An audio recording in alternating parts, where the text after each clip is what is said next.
Welcome to Every Single Journey, a family life original podcast for singles. My name is Becki. Let's explore the ups and downs of singleness together while being reminded that our relationship with Jesus is far more important than our relationship status. Today's episode is going to be a little different from our normal format, and I'm very excited about this. We're recording live from Thrive Singles Conference at the Well in Buffalo, New York. We will be answering questions that were submitted by attendees. Before we start, let's get to know our panel members. Today, we have Tately. Hi, I'm Tately. I am a single girl in my 20s as well. 20s? 30s. That was weird. I wish. I'm a single girl in my 30s. And I am the social media and publicity manager at Family Life. And Becca. Hi, I'm Becca. I'm a single girl in my 20s, and I'm an events assistant at Family Life, and I also help run the Thrive Conference. And Randy. I am Randy. I am not single. I am in my 40th year of marriage. Woohoo! So, yeah, that's pretty exciting. I work on the radio. I'm part of the co-host of Middays with Randy and Mel on Family Life. All right. And now it's time to jump into our first question. When starting a singles ministry, how do you get both or multiple generations to join? Is this for anybody? It's for anybody. Okay. Well, my first thought is you've got to have something that obviously appeals to and attracts the different generations.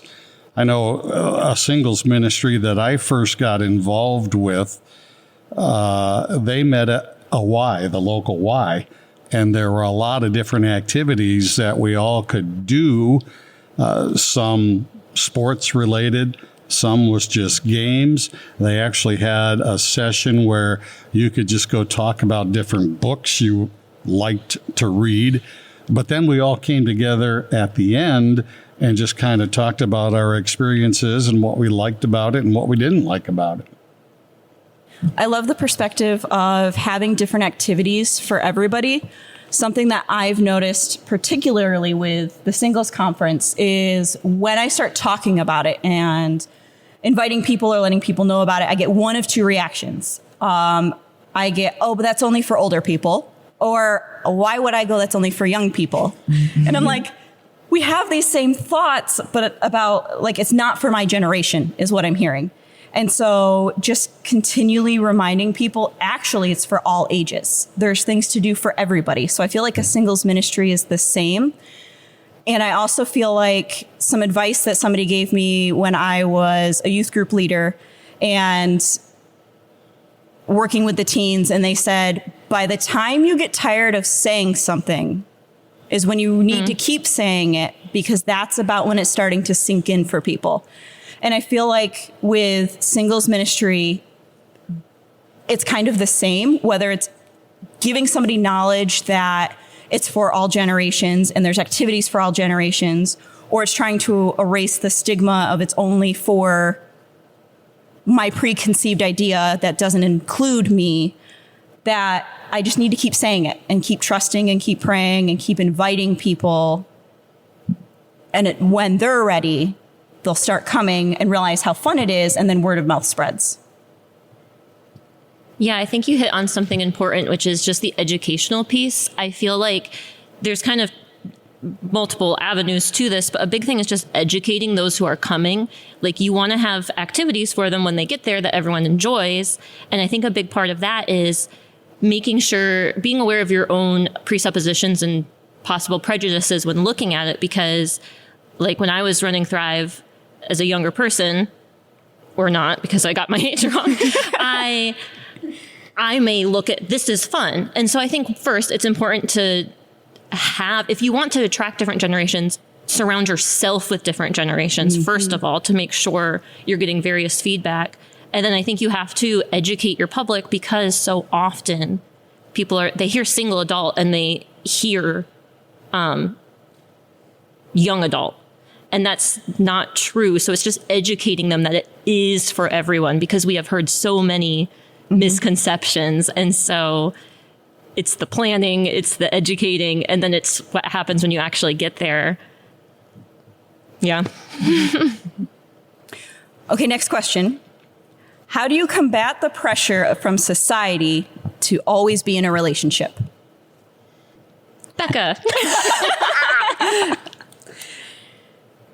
I have a lot of thoughts. I think that like it comes from, you can choose to put yourself in a situation where you're always around people who are in relationships, and on social media, you're seeing constantly people in relationships. And when you're seeing that, you feel like you are not doing enough. You're not in the right place because everybody else is around you.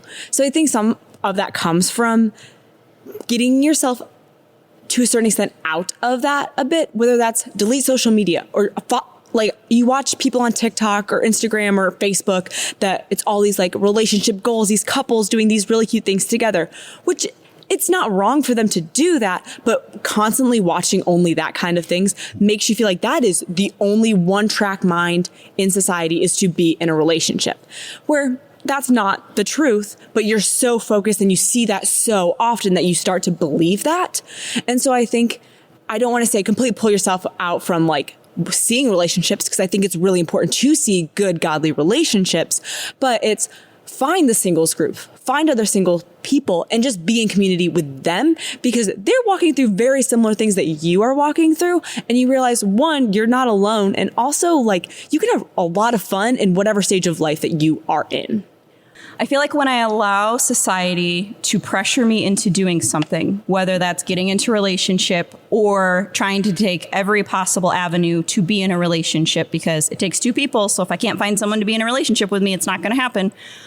If I am succumbing to that pressure, whether it's to be in a relationship, to not live with my parents, to have a certain car or get a certain job or whatever it is, my heart and my attitude is not in the right place.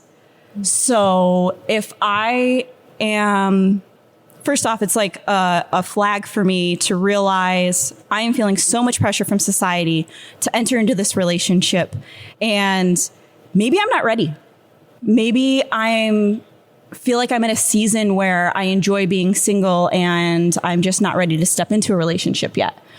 Maybe I don't know the person well enough and I'd like to get to know them better before entering a relationship. If I'm allowing society to pressure me into doing something that I don't feel, that gives me so much pressure that I'm not at peace, I need to go to the Lord, and I need to go before the Lord and figure out, why is there so much pressure there? What trigger point is it hitting that it's causing so much unrest, so that I can then be at peace with it even when the pressure comes? Because I don't know about you guys, but I get that question a lot.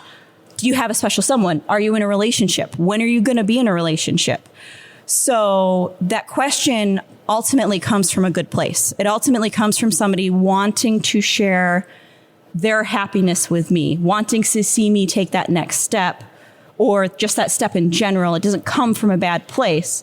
So it also depends on how I'm interpreting that pressure. If I'm interpreting that pressure in a negative way, I need to go before the Lord and figure out why and heal that part and work on that part of myself. Or if I'm feeling that pressure and I want that, I need to make sure it doesn't become an idol, because, I want this so bad. I'm feeling that pressure. Why isn't it happening? Now I'm just frustrated. And so I feel like I need to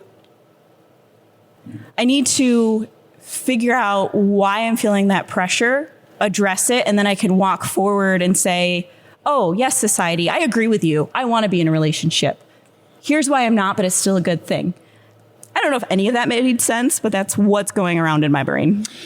I think my generation is probably more guilty than any of the younger ones, pushing, you need to have a mate. And that's wrong. And I use my daughter is 27 or 28. I can't keep them straight anymore. She is single. She has 3 older brothers who are all married. But my daughter is very content with being single. And it's because she knows how valuable she is in Christ. That is the most important relationship in her life. Now, she tells me, Dad, I would love to get into a relationship with a guy. That would be great. But I don't feel like I have to. And people who ask me, well, when are you going to get married? When are you going to start dating? Or when are you going to do this? And she often will look at them and say, number one, you have no clue what's going on in my life. You don't know if I am seeing anybody or not. But even if I'm not, I'm okay. Who says I have to? So she's very content with where she's at. And she does date. She has gotten serious with a guy or two, but it hasn't panned out, and she's fine with that. So I appreciate her mindset. She goes, I'm good one way or the other. That's a healthy attitude. Yeah. Mm-hmm. That is a very healthy attitude, and it's a very good, solid place to be and to encourage others to be, which also leads into one of the other questions that we have, which is, what are some benefits of being single? Freedom. Yeah. I mean, that's the first thing that pops into my mind. When you're single, you don't really answer to anybody else as far as scheduling goes. Yeah. I mean, that's a big one. I think of all the unique ministry opportunities I have and the time and energy I can pour into my friends when they need me that I wouldn't be able to do with a family. Mm-hmm. I think of, there's the fun things like, oh, I can just go here for the weekend. I don't have to make sure it works for anybody. And the selfish part of like, I don't have to check in with anybody. I can just do whatever. But I think specifically the benefit of the God-given season is if my friend is over in this town and is going through something, I can just go. Mm-hmm. And if I had a family, I wouldn't be able to. And so I think the huge benefit for me now within singleness, for however long that lasts, is just how much more I can pour into those around me. And someday that might be more into a family, but it's not right now. And I'm enjoying that. Going off of a little bit of what you said, Tately, pouring into those around you and into yourself, where at some point, if you're not single, that might change and you're pouring into your family. Another benefit that I have really enjoyed is the ability to take the time to truly get to know myself and truly get to know who I am and how the Lord has wired me. And then to take the time to figure out, and I still haven't figured this out, and it's going to be a lifelong thing, how can I use that for ministry? How does the Lord want to use the talents and the interests and the quirks and all of the stuff that he has put into me to glorify him and to expand his kingdom? And I've just really been so thankful for the last, particularly probably 5 years or so, that I've been able to really focus on that, because I've been intentional about focusing in on that and really getting grounded and building that solid foundation of who I am, and that I'm whole and that I'm complete and that I'm created by a God who is so big I can't explain him, so that should the Lord bring someone into my life and I change seasons of life and I am a married person, I can bring a more whole, complete version of myself. Obviously, I'm never going to be whole or perfect or complete this side of heaven. But had I not had the last several years to really reflect on that and figure out what are my likes, what are my dislikes, what are my all of those things, I feel like I would be less prepared to enter into a marriage. But I'm not saying that that's the only benefit, is like, oh, I only did that, so when I become a wife, I have all of these good qualities or whatever you want to label them. I can still use that time and that knowledge and that solid foundation of this is who the Lord says I am. This is all of the weirdness, quirks. You get what you get when you meet me that makes up who I am. My ability to minister and my willingness to minister in the Lord, more so his ability to use me, is not going to change whether I'm single or married. I just think I've had extra time as a single person to really dig into that. Yeah, not to double answer a question, but that makes me think of, first of all, God knows what he's doing and he's good. And so maybe some people are stronger than me in other ways. And so they were able to get married much younger, and that was of benefit to them. But the older I get, the more I'm able to look back and think how it was actually God's protection. Because I think specifically of just how I'm structured and all those times, you know, we all have those hard days and you go home and you're just like, that was a hard day. And those are the hard days to go home and there's no one to say like, how was your day? You know, if you live alone. And I think those are the days that if I wasn't faced with an empty house, I wouldn't have learned to trust God as much as I do. So a benefit is like his protection over my life of drawing me closer to him because he knows me better than I know myself. And he knows I wouldn't have gone to him otherwise. So, and money is a benefit. Sorry. No, that's a true statement. It's a true statement. I think it was great. Any other thoughts before we hop to another question? I want community and fellowship with other singles. How do I hang out with other singles without it feeling like a meat market or a speed date? That's MEET, meat market, Yes. not Yes. MEAT. Yes. Correct. Yes. Yes. Good clarification. I'm like, I don't want to start talking right away, but I also like am fine to just go ahead and straight up answer it. I just don't want to steal somebody's thunder. I feel like part of it can depend on the setting you're putting yourself into. And part of it can depend, I mean, there's a lot of factors. So there's more than one part here. So I think some of it can be the setting that you're putting yourself into. Some of it can simply be body language. I know as a female, if I am overly kind or what could come across as overly kind and friendly to somebody, I've noticed a lot of guys can take that as flirting. And that's not my intention at all. I'm just, let me strike up a conversation. Let me be friendly. Let me enjoy the company of the people I'm in.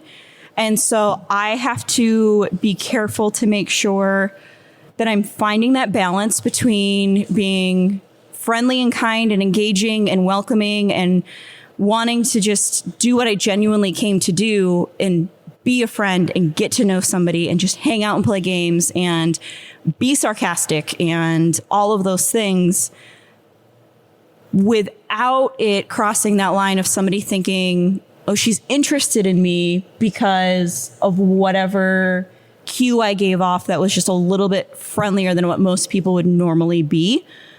And that's just something I've noticed of hanging out with other single people, with single guys, and making sure I'm trying to read the room well and read them well to not put them in the situation where they think I'm interested in them when I'm really being friendly. And also clarity and excellent communication and just being willing to figure out how to word it in a way that it's like, oh, we're going to all go to this thing and we're going to all have fun. It's not meant to be a group date. It's literally just to hang out. And it may feel weird to just flat out say that, to flat out be like, we're hanging out. We're all a group of friends going together. It's not meant to be a group date or a speed date or anything like that. Feels a little awkward, but I found it's actually been really helpful. I feel like for what I would say too a little bit is like, one, I agree, like kind of putting it flat out there, like we're all just hanging out, but also like you cannot control how other people are going to go into a hangout. Like what they're going to think, you can't control that. But you can control what you think going into a hangout. If you think, I'm going there because I'm going to meet some guy, it's going to be great, or I'm meeting some girl, it's going to be great. You can control those thoughts. But if you go in, hey, I'm going with some friends, I'm going to meet some new people, it's going to be really fun, it's just like a fun night of friendship and building community, that's what you can control. What other people think and what other people are going in and their intentions, you have no control over. But if you go in with a good mindset of a pure mindset of let's just build community, that's what you can do to control those situations. Okay. This one. I'm comfortable being single, but sometimes wonder if I'm still single because I do not want to leave my comfort zone. How do I put myself out there? And is it worth it? I feel like we talk a lot about different idols, but I think we don't talk about comfort being an idol. And I've realized the past few years that I'm idolizing comfort. I don't want to do this thing because it makes me uncomfortable. I don't want to go hang out with these people because that makes me uncomfortable. Oh, I'm an introvert. I can't go talk to them. That's not comfortable. And it's learning to just kind of do it anyways. Like, sorry, do it. Well, I would also say, like, God never told us we were going to be comfortable. Like, we were never called to comfortability. So if you're feeling comfortable, something's probably wrong, and go put yourself out there. Do it safely, but also put yourself out there. Like, we're not called to be comfortable. Yeah, God often calls us to go out of our comfort zone. He did it with Abraham. He did it with other people. And I know in my life, I have, especially as I've gotten older, taking part in things I have never done before, knowing it wasn't going to be comfortable, but I knew I need to keep learning and I need to stretch myself. So I'm going to go ahead and do this. And sometimes it scares the daylights out of me. But after the fact, it's like, yeah, there was some real growth that happened. Maybe just in my own personal character, not necessarily in what happened with whomever I worked with. So yeah, it's dangerous staying in your comfort zone, even though it's comfortable. I would also say if you're having that thought, am I still single because I'm comfortable where I'm at? And maybe that's why I'm still single. That could be the little prod or the thought that you need to not be single anymore. Like if you're battling that thought and you're having that thought, maybe you're having that thought because it's time to put yourself out there. It's time to try. I think of a couple different times I've left my comfort zone, one of those being this podcast, because this is not behind the scenes. This is not working with no people. This is just outside of what I would be comfortable with. Has it been worth it? 100%. Am I still uncomfortable? Yeah, but a little less than when I started. Well, and I would also just want to make the distinction between being comfortable and being content. There is a difference there. And like, you can still be out of your comfort zone and still be content in where God has you. So I just want to make that distinction too. And while it is initially uncomfortable to strike up a conversation with somebody you're interested in who could reject you, who could do all of these terrible things that your mind tells you is going to happen, you could make a really great friend. And that might be as far as it goes. And you might be expanding your community of people around you. Or you could meet your potential partner and you could start getting to know each other. And both are worth the risk. And our comfortability level can change throughout the process. So you might still be single after a while of doing it, and you might not. There's no like guarantee that putting yourself out of your comfort zone is going to change that, but you will have taken that step and stretched yourself and grown and learned from the process and probably gained some pretty good friends. Yeah. For the how do I do it part, I think sometimes we get trapped in an all or nothing mindset. It's like, okay, so maybe I'm single because I'm in my comfort zone. So I have to go ask this person on a date. Like, whoa, you can take baby steps. Like, if you're just genuinely trying to grow, like, take dating and singleness and all that out of it. We're called to love people. We're called to be in community. So take steps towards that. You know, do you have people over for dinner? Are you in a small group? Do you normally leave right away after church? Have you gone and introduced yourself to that new person? You know, like take those steps of just loving people well and community. And those things are uncomfortable. And I think sometimes it's like maybe adjust the focus a bit. I don't know. Maybe you are single because you never talk to anybody. And that's kind of an important step.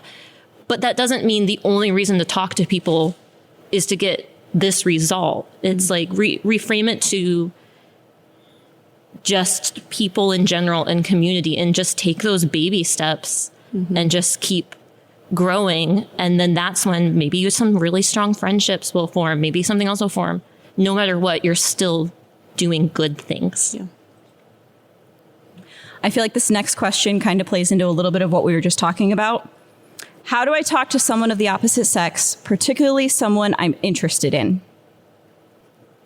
I overthink this, and I get in my head about this, and I make up all these scenarios of how it's going to go completely wrong or whatever it is. So I have had to learn and remind myself to not spiral out and to not overthink it and to recognize, okay, Becki, you're overthinking this. Like, it's not that complicated. Also, it's another person. I have a lot of really good guy friends. I have a lot of really good girlfriends. How do I talk to them? That could be my first step. I find something we're both interested in. We chat about it. Maybe I'm having trouble finding something we're both interested in. So maybe I start to learn a little bit about whatever that person's interested in just so I can start to carry on a conversation. And I need to remind myself to not put on that extra pressure and to overthink it and to just ask a good question, start a conversation, see where it goes, not try to rush it. And ask myself, how did I make the friends that I have? Because that's probably a pretty good starting place to getting to know somebody if I can just quit overthinking it. I've never had a problem talking with a girl that I was interested in dating. I'm going to be honest about Next that. question. Can you share some of that, please? Well, I'm going. Personal illustration. We had a Saturday night program when I was with Kansas City Youth for Christ, had a singing group from Liberty University, and there was a girl in the singing group that I want to meet her. She just looked pretty. She seemed really sharp. So afterwards, I went up to her right away. I introduced myself and I said, "What's your name?" And she just looked at me and didn't say anything. So I thought, all right, I'm going to be suave and cool. And I said, "Oh, you got to think about it, huh?" And she goes, "No, I have a speech impediment." Oh, no. I wanted to find the nearest hole and crawl into it. And I remember saying to her, I said, "But it doesn't affect your singing." "No." But I wanted to get out of there as fast as I could because I felt like I was an idiot. And I, at that point, was. But be yourself. I mean, don't try to be cool. Don't, just be yourself. Yeah. And that was a valuable lesson I learned that evening. I'm really excited for this next question. Becca. Yes. My friend just started dating. Yes. I want to continue spending time with her. Don't look at me like that. How do I do this without feeling like a third wheel? So I'm answering from the I just started dating side, just to put that out there in case you didn't figure it out. What? You did? Being the person who just got in like a relationship and hanging out with my friends and stuff, it's really hard because for the first time for me, I was like, I got to figure out how to spend my time now because now there's this person that I want to spend so much time with, but also I really adore my friends. And so from this side, I would say, give us a little grace because we're trying to figure it out so much and there's already so many other things. So give us, the people who are in a relationship, just a little bit of grace. We're trying to figure it out. And even if they're years into it, things have changed. Maybe a job has changed. Maybe something is going on in life and things are always changing in there. So I know it's hard, but like give us a little grace because we are trying our best because we want to hang out with you. And then we have the awkward side of like, okay, I want to make sure that all my friends like him because if they like him, then they're going to hang out with him and then we can all hang out together and it'll be perfect. And honestly, that is perfect. It's so fun. I know like this past week, a bunch of our friends all came over and he came over and her husband came over and it was great. And we all had so much fun. And so just like finding those ways to bring everybody together as the person in a relationship is really, really important. But also like, it's okay to take some time to figure it out. But also, how do you guys feel about not about my relationship, but like about like talk about trying to figure out like navigating that kind of thing too with me. I really want to kind of be annoying and just debrief your relationship just for the fun of it, but We I'm can not do that, going to not do in front of that. other people. How do I feel about it? I have a few different thoughts there. One of those is in the same sense that we're giving our couple friends grace, you guys giving us that same grace, and ourselves giving us that same grace. I was just going to say, you got to give yourself Yes. grace. And what I mean by that too is if I'm at a place where I am content being single, yes, I'm still desiring a relationship. Yes, I'm still maybe a little bit jealous or whatever it is. But at the bottom, at the core, I'm content in the season that I'm in. We can hang out all the time and I'm not going to feel like a third wheel. Yeah. Because of how I'm coming into that situation. If there's something that maybe it was a really hard day or I'm a little bit more emotional or I'm not content in a certain way, there's something that has triggered me to be not at peace or a little bit off or feeling a little more lonely than normal. When we hang out, I'm going to feel more like that third wheel because I'm taking what I feel like is lacking in me and projecting it into you already have it. That's not fair. I now feel like I shouldn't be here, which is a lie, but it's also a very true reality. And it's also a hard thing to navigate. So I have to ask that same grace from my couple friends and also extend that same grace to myself because life is not static. Life is moving. Emotions come and go. Like we change, we grow. And so I'm not always going to feel the same way each and every time we hang out. And I love the intentionality that you mentioned of let's all hang out and just have fun and be intentional about, yes, getting to know that special person in your life, but also being what I also heard was being intentional about including everybody so that nobody feels left out and like that third wheel. Yeah. I think it's important to acknowledge the fact that every situation is different. Obviously, the friend getting into the relationship is going to change things. Like I've had friends that they get into a relationship and I just never hear from them again. I'm blessed that with you guys, that's not the case. So it's a little bit of just like the caveat of, well, every situation's different. But I think the grace mentioned is huge. Like you said, acknowledging your own thoughts that are going into it, you know, like your thoughts and feelings aren't the truth all the time. They're just your thoughts and feelings. And so the more you can be self-aware of where you're at, and like you said, you're going to feel differently. Some days you're going to feel a certain way. And I think don't attribute that to your friend. Don't put that on them. You know, I'm feeling lonely today, so now I'm frustrated with them. That's not their problem.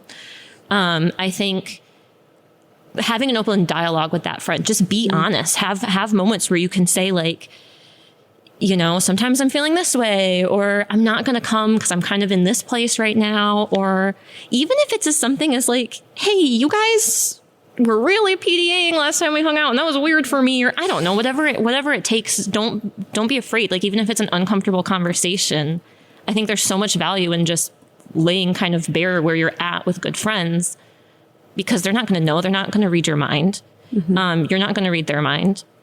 And I think also kind of a challenge for the single people is just in a kind way, are you being selfish? Like check yourself a little bit, because like Becki said, if you're not content, it's going to be a little bit of jealousy kind of creeping in there, even if it's not your intent, even if you're not like fully aware of it. It's hard to rejoice with those that are rejoicing when they're rejoicing for something you want. Yeah. But you still need to. Like it didn't say rejoice with those who are rejoicing, unless it's kind of hard for you. And so I think it's just being able to do that and just preparing yourself ahead of time. You know, like you might have like a best friend, and right now like Becki and I hang out all the time because we're both equally free. But for me to expect that to never change for her is selfish. And to not want it to change for her is selfish. And so I think it's just kind of like, while you're having the friend, before they've even started to date, prepare yourself for that being a possibility. And I think that kind of paired with what you're saying is like, yeah. I'm adding that to my list of what I want in a boyfriend. He has to be okay with you being the third wheel. If you have a good friendship, they'll be the third wheel than the person. Okay, so let's be honest. True. I think we have time for one more question. I thought my life would look different. I would either be married by now or I wouldn't be divorced. How do I navigate this season when it looks very different than what I expected? Wow. I can start with that. I didn't get married until I was 30. I was almost 31. And I hung out with 7 really good friends. All of them got married before I did. And there was a real time where I was frustrated. I'm like, God, how come all of my friends have spouses and I don't? And it really bothered me.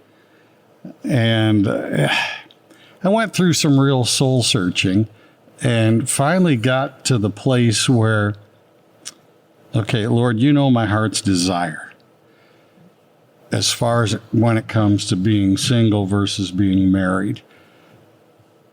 If you want me to be single for the rest of my life, work on my heart, steer me in that direction. I found it very freeing. It was hard, but it was freeing. I'm like, you know what? And it was at that point that I really quit really searching for a future spouse. And I was just like, well, whatever comes, comes. Whatever happens, happens. And it was about a year after that, all of a sudden, Christina came into my life, and I'm like, whoa, Nelly. I mean, this is, wow, God, thank you. But I really feel like, and I could be wrong, I'm not God, but I feel like chances are pretty good that wasn't going to happen, or that even if I'd met her, the relationship would not have developed the way it was, the way it did, because if I was still gung-ho, I got to have a wife, have a wife, I would have blown the relationship with her. I would have probably moved too fast or something like that. So it really, in my life anyhow, it came to the place where I just had to say, Lord, I know you said it's not good for man to be alone, but I also know I'm not alone if you're with me. And I had to really learn to say, this is the truth, and this is how I'm going to live my life. And then, wow, God moved. So I don't know if that makes sense, and that really answers the question, but that's kind of what happened with me. I was going to say, I feel like when you were talking, I just appreciated like how honest you were with God about where you were at, where you wanted to be, and how you weren't there yet. Mm-hmm. And I think sometimes I know that I can be fearful about being like too honest with God. Like, I don't really want to tell him that. Like, even though he already knows, first of all, but also it's like, I don't want to be that honest. I don't want to be that raw. But like, I mean, if you look through the Psalms, like David is so honest and he's so raw with like how he's feeling about things. But I really appreciate how David always comes back to, but you are God, but you are Lord, and whatever you have, like that is good. So I just was encouraged with what you said, tied in with that. You know, I like what you said, because if you look at Old Testament prayers, a lot of them, those guys were bold in the way they talked to God. I mean, it's like, God, I need you to listen to me now. Yeah. Stop running the world for a second. Hear what I have to say. Mm-hmm. And I'm like, whoa. We often think, oh, we can't do that. God wants us to boldly come into his presence. Tell him how you're really feeling. Yeah. You both hit on and summed up the piece of advice that I was given and that I apply to this, because I thought my life would look very different than what it does right now. And that is, don't focus and fret and worry about the things you can't control. Surrender those to the Lord. Do your best on the things you can control and still surrender those to the Lord. And reshaping my focus to focus on the things that I can control and doing my best to surrender the things that I can't and I know are up to the Lord has helped me to navigate through my life looking very different than what it does. And also realizing sometimes I can put my relationship status in its own little box and its own little, well, it defines me in this way and it's not happening or in the way I want it to, or it's not happening at all. And so therefore that defines me, and shut off the other pieces of my life. There are a lot of different things in my life that pull for my attention that aren't the way I thought they would be, that I have to apply the same work on the things I can control and surrendering the things that I can't. I don't know why I seem to not always attach that to my relationship. I'll just kind of like put it in its own little box of like, oh, this is different than all the struggles I have. When really it's not. It's just a piece and a part of my life that looks different than I would have expected. And find the joy in what is in front of me. Like, just because my expectations and my thoughts are different than what has happened doesn't mean there aren't a lot of good things in my life. I just might have to look a little harder to find them, or look at different things to see how great those things really are. Mm-hmm. And I can't speak into the divorced part, and I imagine all of the emotions and all of the struggles that come with that. And I'm hesitant to say this because I haven't experienced it and I can't really speak into that, but I almost wonder if the same type of thinking applies to do your best to focus on the things you can control and work on those, and surrender what you can't control to the Lord. And like you were saying, Becca, looking back at the Old Testament and how they prayed, and like you were saying, Randy, just how bold and raw they were, and doing that exact same thing, because that's what the Lord is waiting to hear from us. Not that doing that's going to fix our problem, but that's the type of relationship he wants with us. Mm-hmm. Yeah, I think that's all great stuff. And I mean, I don't really have anything significant to add, but I think overall, I think sometimes this question doesn't say they're struggling with their season of life. It's just, how do I navigate it? But if you're struggling because it doesn't look like it is, if you're in a place you didn't think you were going to be, and that's difficult in some way, is it difficult because there's some type of lie you're believing? Like, you know, divorced, are you feeling shame? Are you feeling guilt? Or, you know, anything like that? If you're single, are you feeling insufficient? Are you feeling like you're not enough? Are you feeling lonely? Identify what's making the season difficult, and that's going to help you know what you need, because, like, goodness, the devil loves any reason to kind of get in there. And so I think it's just kind of identifying the lies that you might be internalizing, replacing them with truth, and just, you know, seeking help for them if you need. If you're feeling lonely, find community. If you're feeling shame, like, pray it out, release that. You know, if you need to cry out to God, he can take it. He wants you to. And sometimes you don't even know what to pray. It's just like, God, this is hard. Like, I don't like this. You don't even have to say anything else. He knows. He's got it from there. Mm-hmm. So I think it's just, yeah, just truth in your life, truth in your life, truth in your life.